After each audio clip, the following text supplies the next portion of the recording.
Hi, everyone. Welcome back to the Sibling Trap podcast. I'm your host, Katie/Katrina, and over there is Barry. Today, Barry has chosen to dive into love bombing. And I kind of think that this can be like relationships and in friendships. So maybe you want to share about your experience. Like, are you guilty of love bombing other people, or are you like the receiving end? Yeah, so let's say the definition first, just so everybody understands what we're talking about. I have it pulled up. So Go on, man. so it says, and I got this off of Google, whatever. Love bombing is a pattern of overly affectionate behavior that typically occurs at the beginning of a relationship, often a romantic one, in which one party bombs the other with over the top displays of adoration and attention. So, am I guilty of this?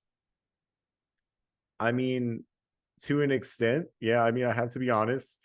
In my experiences, previous relationships, I've been guilty of wanting to show that person how awesome I can be, or how awesome I am, or who I am, in order to influence them to want to be in a relationship with me. Yeah, it's kind of hard not to do that, and the worst part about it is, I mean, I think love bombing is like, it's not really showing who you are. It's more like showing like what you're capable of doing or what you're capable of being. A lot of times, and this is terrible to say, but like, how do I say this without sounding shallow? Is the tough part, and it's just tough. It's tough because there's a lot of women out there that, I mean, obviously men are into girls because of the things, that they have on their body. And when, it's tough because a sexual relationship it's healthy. It is, but it shouldn't be everything in your relationship. You should be able to do other things besides just have sex all the time. Is that your like how you would describe love bombing in general, like that you have received or given? It's like just through sexual stuff. Um, it Yeah, in ways, yeah.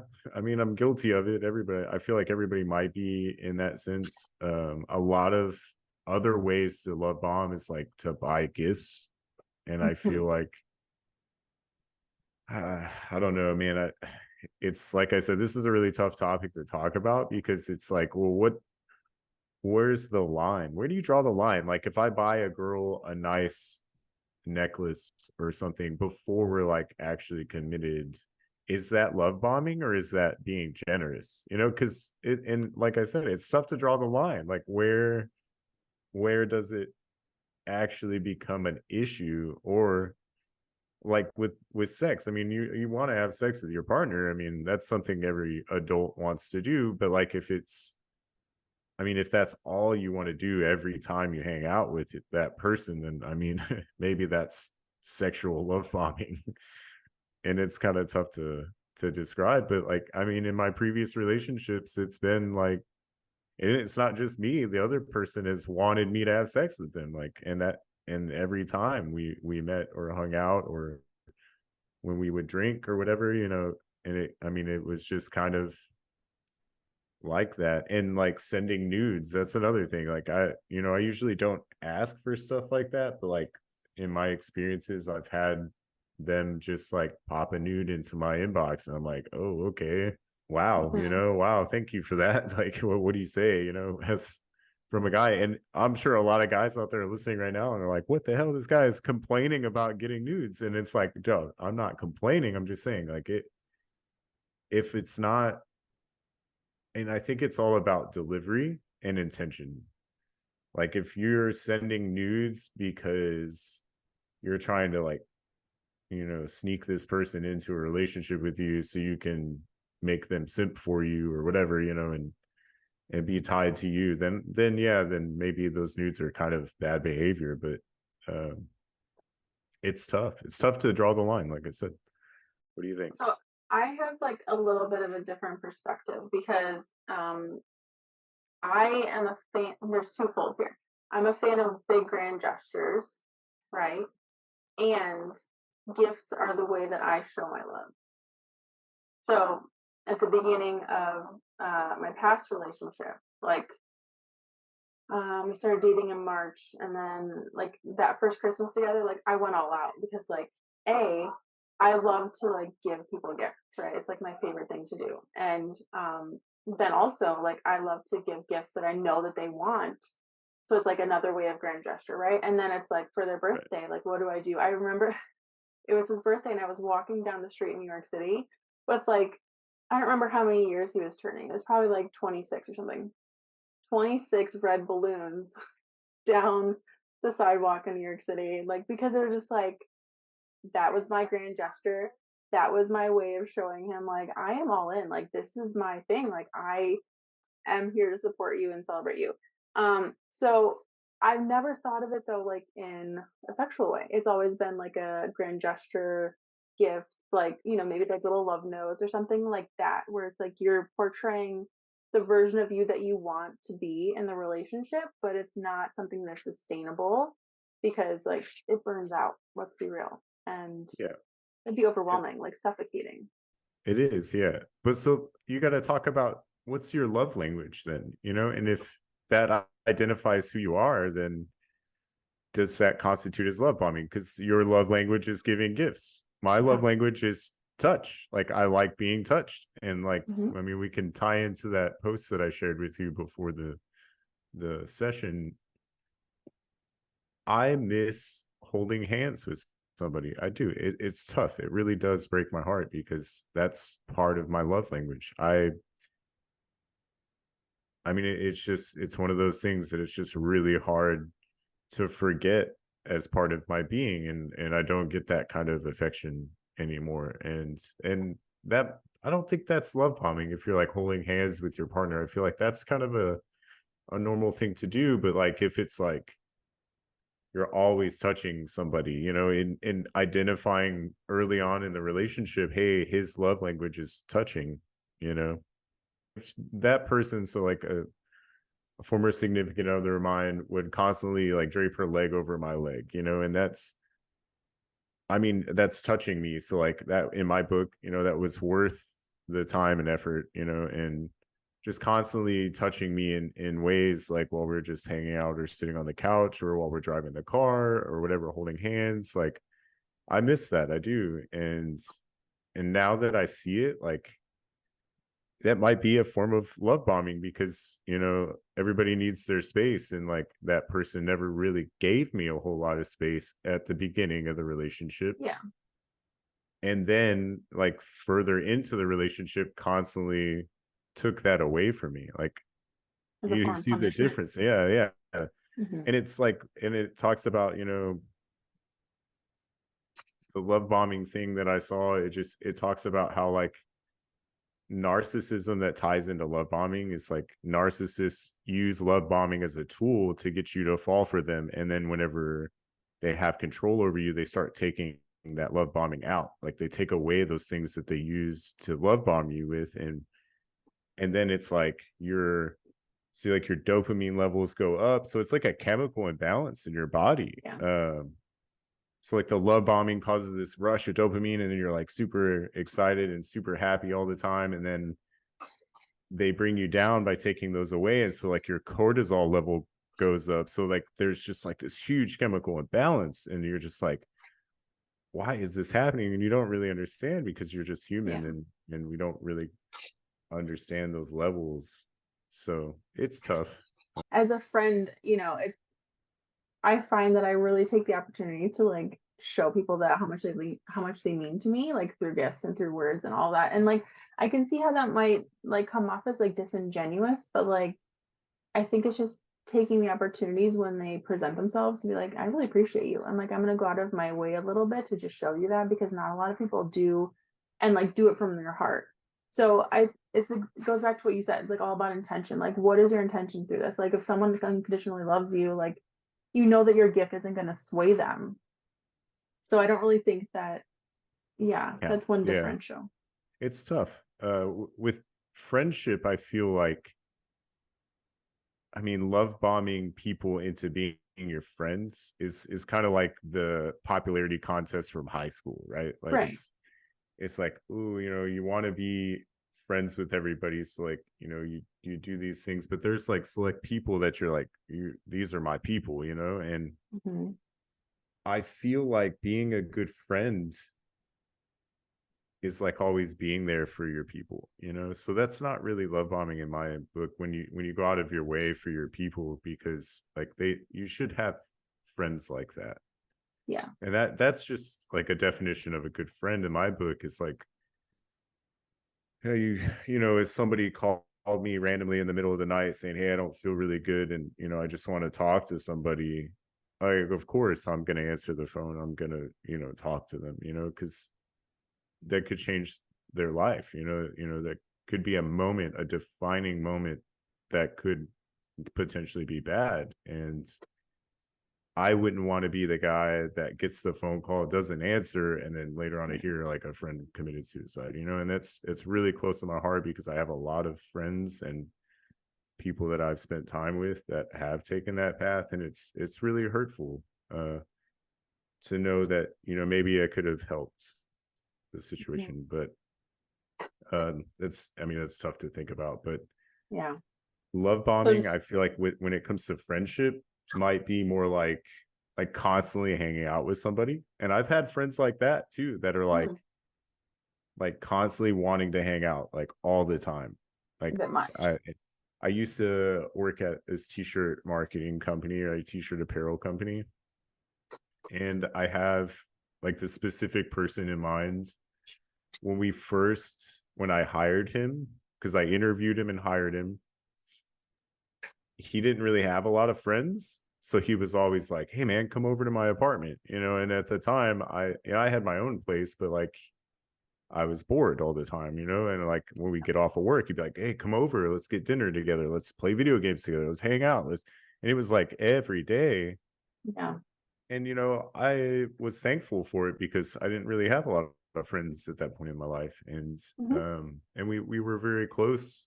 And then I kind of, come to find out, he kind of like lied about a lot of stuff, and he like kind of used me in different ways. And I was like, oh man, well that sucks. But like, that I identified that was just kind of the type of person he was. And then whatever, we're still friends now, but definitely not on the same level, and that Hmm. kind of an example of, I guess, friendship love bombing, because like he was trying to get in a different place and get like more money out of the company and things like that. And just, oh man, it's kind of tough to think about that too, because there's a lot of people like that I've experienced in my life, that are just using you as a stepping stone, and using your friendship as a stepping stone to get somewhere, or to Yeah. get with someone. Oh, that girl, I'm gonna be your friends until I get with that girl, and then I'm gonna cut ties with you or whatever. And it's like, No. wait, where do I end up in this equation? Right. Like, Like, how does this benefit me? yeah, usually it makes me feel like a terrible person, or whatever the case. So there's different ways, I guess. I never really thought about it like that. That's a good thing they bring up. So, like, in the future, going into a new relationship, like, what are some things that we could do? I say we because, you and I are both starting over in a way. What are some things that we could do, or like expectations or like boundaries can we communicate at the beginning of a relationship to avoid getting sucked in and manipulated by love bombing? That's the golden question. I'm sorry. Yeah, I'm still working it out, because it's tough, because you have to identify like, what are your weakest points in a relationship? Like, what can somebody do to make you feel so special that you don't need to make yourself feel special anymore? And Right. that's the truth. The moment that a woman is like, hey, I'm gonna do this, or she does whatever activity it is, and I'm like, oh, okay, well, that's all I ever want. For Yeah. now on, till the end of time, that's what I want. Whether it be like holding your hand, or buying you gifts, or geez, just doing the laundry. Mm-hmm. But it's like, hey, like, you still got to do your own laundry, or you can't really hold your own hand, which sucks. Right. But It's but like the yeah, same thing with cuddling. It's like, yeah, like do that. I'm a cuddler. I enjoy it. And it's something that, is part of my love language, the whole touch aspect. But it's like, do I really need cuddling to survive? Mm. Honestly, I don't. Like, Well, I think I read somewhere that was like you need like 7 hugs a day or something to feel like, I don't know if it's like to be healthy or like to feel true love or whatever it is. man, I am That's a in lot of a hugs. I'm in a hug deficit right I now. know. A hug drought. Jeez. And Oh that's my funny god. that you say that because, like, I mean, there's been so many relationships that I've been in. I mean, as I say so many, there's only been a few, but like in those relationships, the hugging was so important to me. So Hmm. very important to me. It's like I want to hug first thing in the morning, like as soon as we wake up. I want to hug when I come home from work. I want to hug before Yeah. we go to bed. Like I mean, those are like way fewer than seven, but at the same time, it's like there were times and I look back and I'm like, man, I either A, took those things for granted and didn't really Hmm. care, or B, they weren't happening enough and it like made me feel unlovable. And that's wrong, you know. Just because that person didn't want to hug me doesn't mean I'm unlovable. It just means maybe they wanted their space, or the timing wasn't right, or we're just busy, or whatever, kids, Hmm. whatever it is. And it's tough though, because like that's part of love bombing though. It's like at the beginning of the relationship, in the honeymoon phase is what everybody calls it. The adoration is so overpowering, and it's like that's all you want to do is show affection for each other and hug and kiss and hold hands and spend every waking minute with each other. And what sucks is every relationship I've been in, that wears off eventually, and I don't think it should. I think you should constantly want to seek that affection from your partner for a healthy relationship. I think you should always look for that kind of things. And it's tough because there are, so yeah, it's just tough because like you really want to keep doing those things through the entire relationship.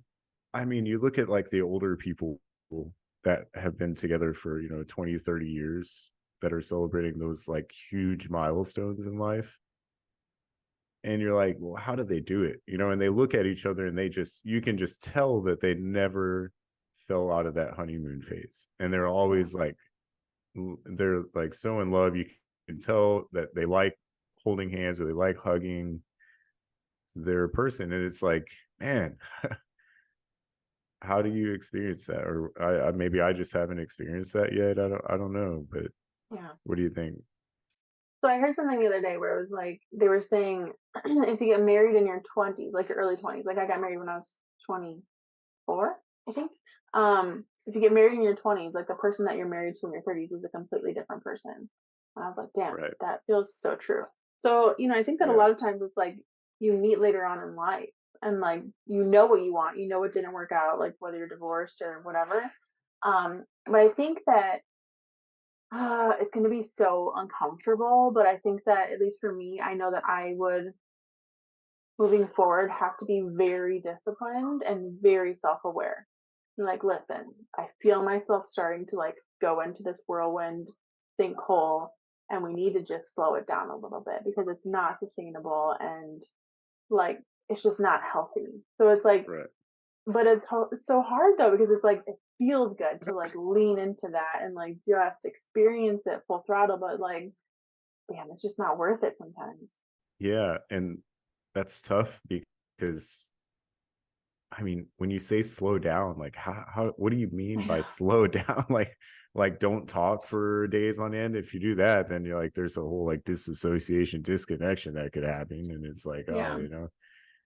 and you're right though. You have to be able to like sustain your own life and maybe understand yourself so much better. Like, I mean, in the times when I'm single, I find myself very easily because it doesn't take much to not necessarily please me, but to entertain myself. I mean, it's pretty easy. um Shit, I go for a run and I feel great afterwards. I'm like, oh, I thought about so much while I was out running. Yeah. But what you want in another person, now that's like a complicated subject that I could go on Mhm. for hours and hours and hours, and it's tough because I'm really picky. I really am. You should be. I have a lot of critics out there that think that I'm not picky, but I'm so picky. It's Nobody unreal knows to you me. better than you know yourself. So Exactly. And that's it. And sometimes like the whole scripting thing, like you got to sit mhm, down and you got to think about, write out what your picture perfect person or relationship would be like. And if yeah. it's not that, you are not in the right place. And Do you that's how it's remember? got to be.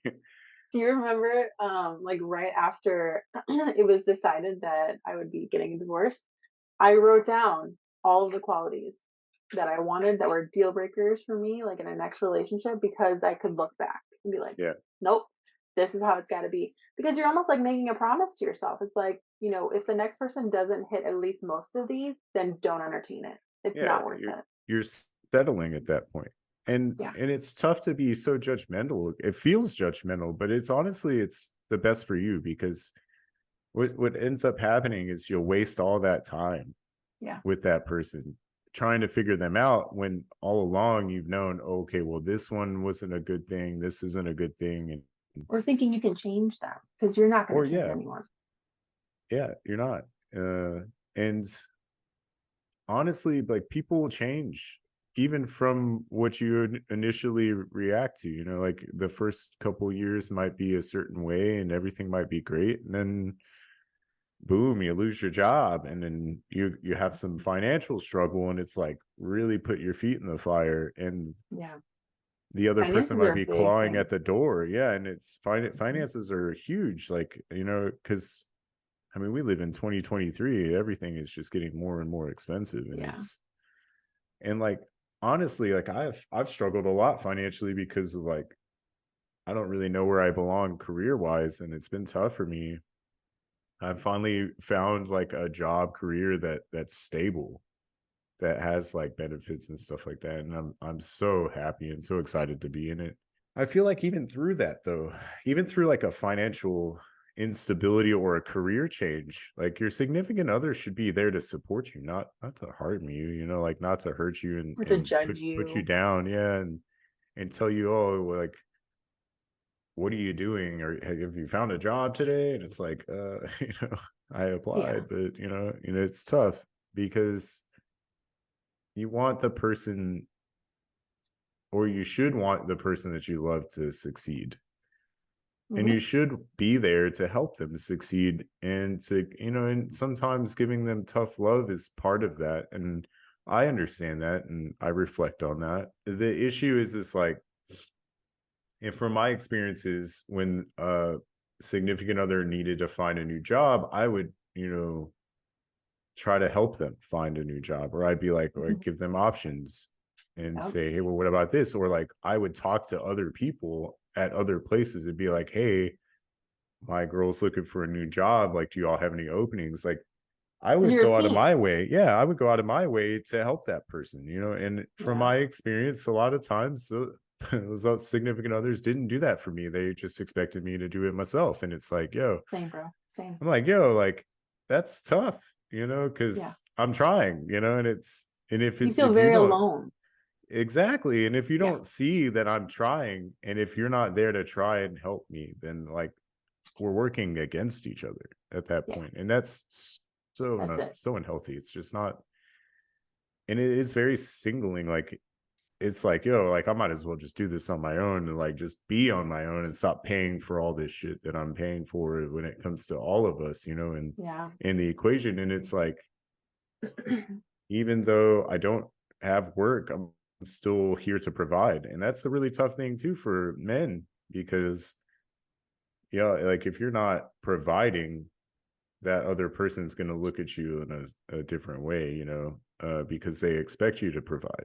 And there's a huge expectation for men to be the provider. I don't want to say like it's unattractive to be a male looking for a new job or looking for a new career, but that's kind Hmm. of how it felt. It felt like I wasn't as attractive as I used to be because I wasn't working, or whatever the case Yeah. was, or I was trying to find another industry of employment, because I've worked in the bar industry for a long time, and COVID hurt.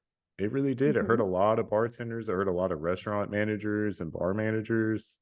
Trying to find something outside of that I took a job in the medical world because I thought, oh, well, everybody gets sick, everybody breaks something, everybody needs a Yeah. knee replacement. So it really helped me out of the bar industry, which was great. And Hmm.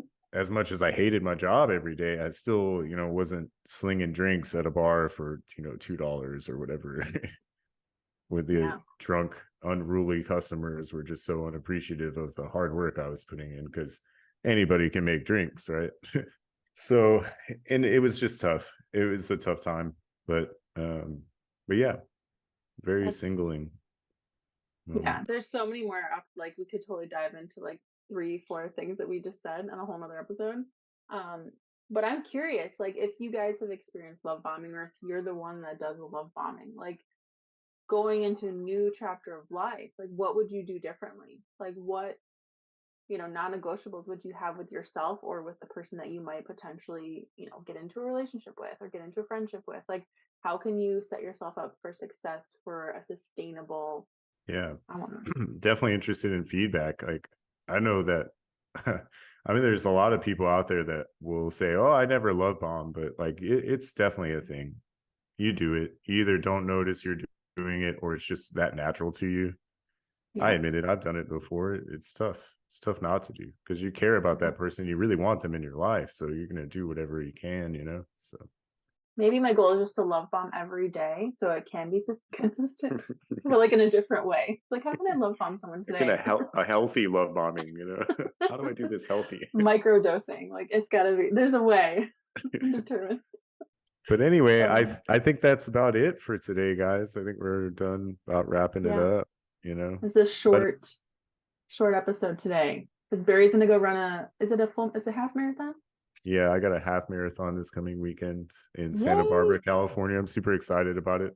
I've I'm been kind of excited off too. my training plan a little bit, but I feel great. I'm very excited. So That's wish me awesome. luck. Oh, I have another call coming.